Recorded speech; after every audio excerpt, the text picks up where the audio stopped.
Hey guys, welcome back to the range. Today's video is going to be a little bit different than what we normally do. We're going to kind of mix it up. So just a little behind the scenes, we get all these brand new pistols in. They go to our design department. They go to Kyle, which is going to be the one bringing me the pistol here in a minute. They go to him. He designs, engineers all the holsters, 3D models them, does all of that engineering behind the scenes stuff to allow us to make holsters for all these new guns. With that said, I hardly ever see these guns until he brings them to me and all that stuff. So most of the videos, I've seen the guns before we do the videos, but we had an idea where we can kind of mix it up where we can get kind of a true impression. And this won't be an in-spec video. This is just going to be an unboxing of these pistols. Whatever gun, I don't even know what it is he's bringing me today. I'm going to unbox it and just give you my initial impressions. We may or may not even shoot a couple rounds through it, but it just gives it a more fair and more genuine appearance, I think, than me seeing the gun, me being able to judge it before I come on video to show you guys the pistol. It just tells you what I'm thinking right then. It may be good, bad, or indifferent. We don't know. So we're going to start this video series, and Kyle, he's over there hiding behind the truck, so he's going to bring me this new gun, and we'll see what we got. So what do we got? Well, I'm better behind the camera than on the camera, obviously, but this is going to be one of your favorites. We got a Canik today. Okay, so he brought me the Canik Prime. So like I said, those that don't know, this is Kyle. If you've seen the recent Facebook post for his birthday, the resident nerd of Muddy River, he 3D scans, does all the holster stuff. Brains of the operation. I'm the better looking one. He may be the brains. That's yet to be determined, but anyways. All right, well, let's get on this unboxing. All right, so we'll go. All right, so it's the MC9 Prime. So I've been kind of excited about this gun. I've liked all the MC9s. This is the first time, like I said, I haven't even looked up the specs, so I don't even know the specs on it to show you, but we'll walk through how it looks. So first impression is I like the box of it. It's got a cool box. I think more and more guns should go to this because all these people, especially if it's their only gun, get a box or get a gun in a cardboard box and then try to take it to the range, have to go buy another bag or something. When they come in boxes like this, it's nice because you can carry it to the range just like it is. So it's got the latches on it, you push and lift up. So it's kind of normal Canik stuff. It's got the two back straps in there. It's kind of cool. They got it all labeled. The little micro tool pistol, which you guys haven't seen these are cool. So it's actually got the size for different nuts in there. It's got the different tools in there to do whatever you need with the pistol. So if you haven't seen these, don't think it's just a little toy gun. It's actually got some useful stuff in there for you. Let's get this back together. Yeah, and like I said, the two back straps are up there. So this is just the card that comes with all the information on the pistol, the owner's manual, blah, blah, blah. You can go through all that on your own. I'm not going to spend a bunch of time there.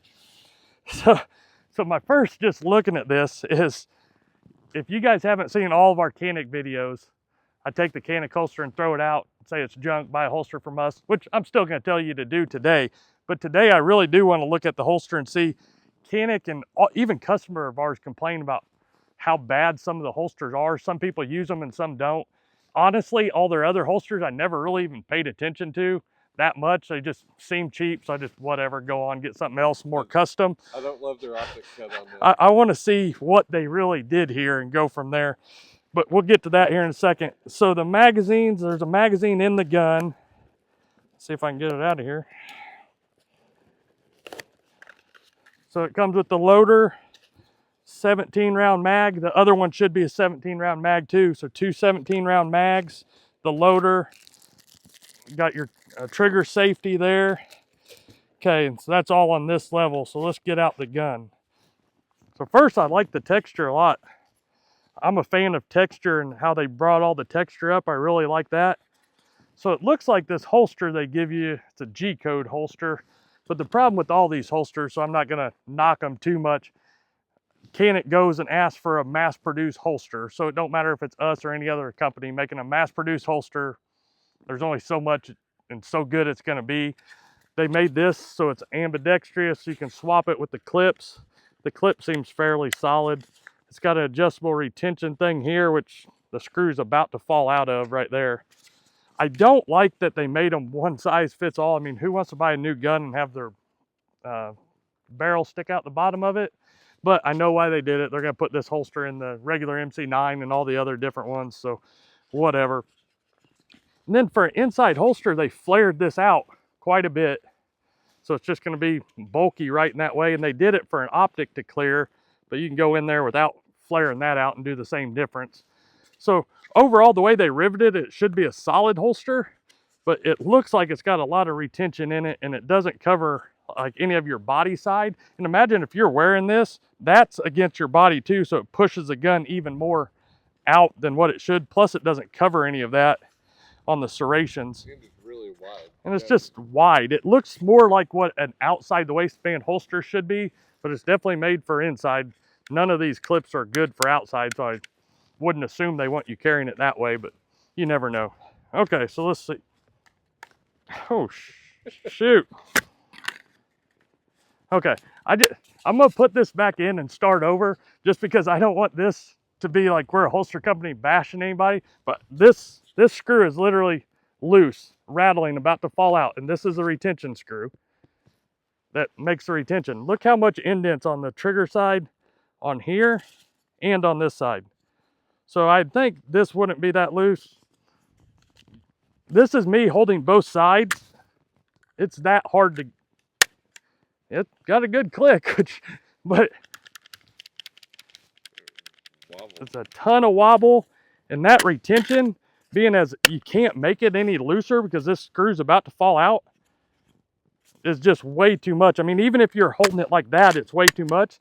But when you put this on a belt, you're relying on this clip to hold all of it. Try to get it out like that, it's just not good. So I'm glad he gave me a Canik because I've been on a kick on these recently. But the thing about just throwing out holsters before, we just did it as a joke, whatever. But literally, I wish they would not give you a holster than to give you these. And it's nothing against G-code. I'm not trashing anybody. It's just the design of that Canik decided to use on this is not practical, and it kind of puts people in a bad situation, in my opinion. So just like all the other videos, that's gone for sure. I gave it a fair chance today. You know, in other videos, maybe I didn't give it a fair chance. I gave it a fair chance today, and it just didn't make it. All right, so this is another 17-round magazine. So let's go to the gun itself. It looks like that trigger looks like what's in the TTI Combat and stuff. Let's feel that. So flat face. It's got that take up. It's got a good brake to it. Resets quick. I like the reset and the brake for sure. That's a really good feeling trigger. It does, don't quote me on it like I said, because this is the first time I'm going through this pistol. I haven't looked at all the specs. It looks like the same trigger in the TTI Combat, which is cool if that's the case. It feels really good. The texture, like I alluded to, feels really good. It's got the ambi slide bar. You can swap the mag release, so you can make it for a left-handed shooter like myself really easy. This has a full, and this was another thing I was curious on about, and Kyle already knew this because he designed them, but because of this video hasn't been saying anything. The LS version, the MC9 LS, is the same length but not ported, but its dust cover rail, whatever you want to call it, on the bottom doesn't go all the way out. It stops right about here. So that made a problem on different holsters, different things like that, which is the whole reason this has to have a dedicated holster. So it's got a full length rail or dust cover rail, whatever you want to call it. It'll probably give you a few more options on lights, which I kind of like. I'm not sure why, if you already got the barrel length, why the LS didn't do it, but I'm kind of glad they did it on this one. It just makes more sense to me. All right, so let's go to the barrel. The slide, it's got these, I think Canik calls them lightning cuts, I don't know. The deep slide serrations, which I really like. If you rack your gun off the front, it's easy to use, or the back. It's got the optic cut like all of them do. That's nothing different per se. It takes a Shield or Hollison optic plates. The sights on it look really good. If you look, it's the black rear and then that orange night sight in the front. I really like it.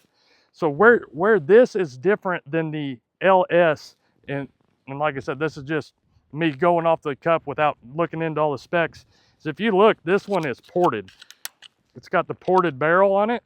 So the barrel really ends there, but it's just ported at the bottom. This should help with muzzle rise and things like that. And even at the top, it's got the slide cuts on the top, and you can see it says Prime right in there. Kind of cool little finishing touches to it. But overall, this pistol to me just looks, it's got a cool look to it. You know, it's aggressive looking. It looks more like a duty pistol or a tactical, if you want to call it that, pistol than any of the other Canik MC9 series do. And even almost more than what kind of the TTI does in a way. It looks more duty-like pistol. I think everything else seems a lot the same. It does have a flared magwell right there. You can see it feels like it's metal, flared magwell, but with that screw there, you can remove it if you choose. For concealed carry, I'm kind of back and forth on them. It adds a little bit of width right there because these guns are only like a little over an inch wide. So this would be the widest part of the gun, which the grip is what gets hard to conceal. So I'm kind of torn on them for concealment guns, but nevertheless, it's there. And even if you take it off, you can see where this flared, the plastic is still flared. So even if you take this off, you're still going to get some width there. Just something to note if you're going to use this gun as a conceal pistol. Other than that, I think it looks really cool. I mean, what, should we shoot a couple rounds through it? Yeah, I think so. We'll shoot a couple rounds through it and just kind of give you a general idea. It's got a cool undercut there. It's just got a cool look all the way around to the pistol. And like all the other Caniks, I think they're going to sell really well. MSRP, like I said, don't quote me. I think I've seen them online for around $600, but I don't know for sure. You're going to be somewhere in that ballpark, I think, which should be a good gun for somebody. Okay, so we're going to shoot a couple rounds. I'm just going to load one magazine. Like I said, this is more of an unboxing, first impressions video than a shooting video. We'll do another video on performance and stuff on it later. So I'll just load 17 rounds here and we'll go that way.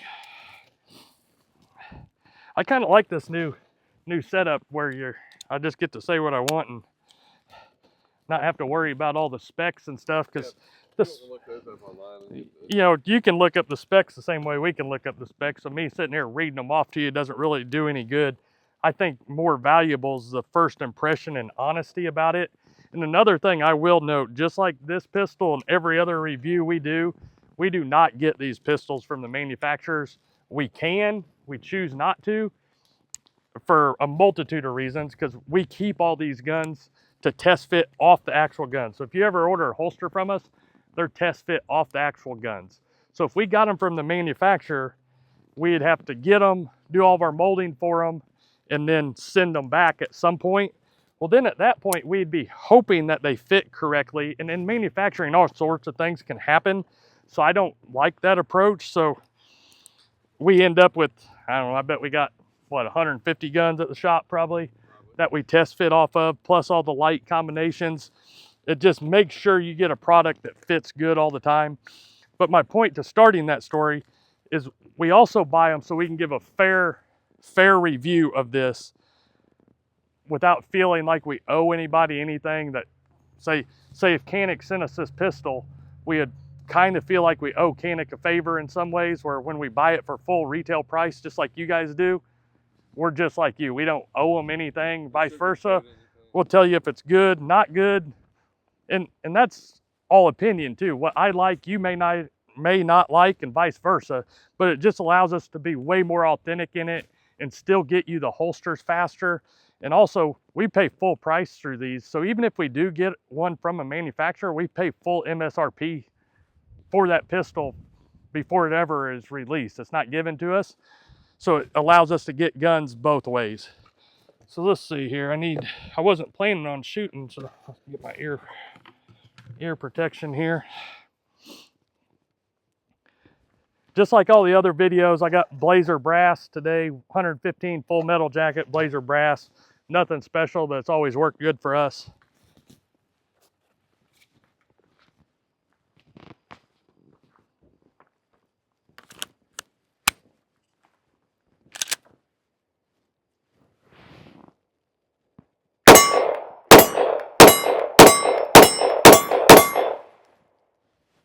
Shoots pretty good.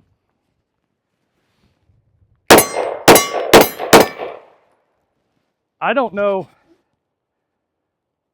just first impressions of a trigger in a concealed carry pistol that feels as good as that does right there. That feels really, really good.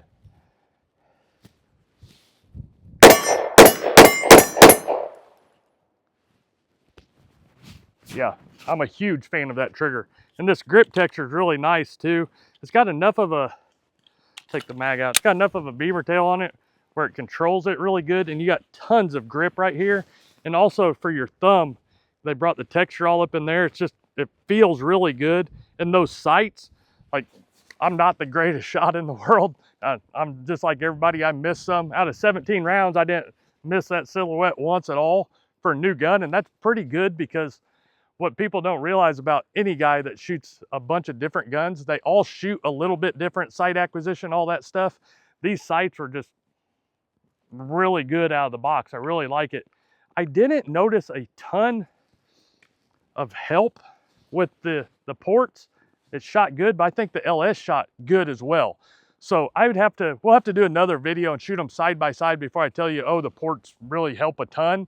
It's a great shooting pistol, but I can't tell how much of it's the port and just the overall ergonomics of the pistol with that undercut. And you can see my pinky, just the size of my hands, fit perfectly on that lip, which really helps control all that recoil right there. So that's probably a big part of it as well. But we'll do another video on that to really compare the two so I can give you an honest answer. But overall, hopefully you guys like this style video. I really enjoyed it. Let us know in the comments section below if you want to see more videos like this. After doing this one, I'm really leaning towards maybe doing most of the videos we do for the unboxing initial impressions, doing them this way, because it gives me a way to not be sitting here focusing on the specs and trying to tell you guys stuff that you can already find out. It allows me to look at it from the view of you as a customer getting the pistol, just like I just received the pistol, and things that you may think about and may not think about. So overall, I just think it's a good thing. But if you have any comments on that, if you like this video style or any other video styles you'd like to see us do, we're all open. Like I said, we do these videos for you guys completely. This isn't a thing to benefit us. We're a holster maker. We make zero money off videos.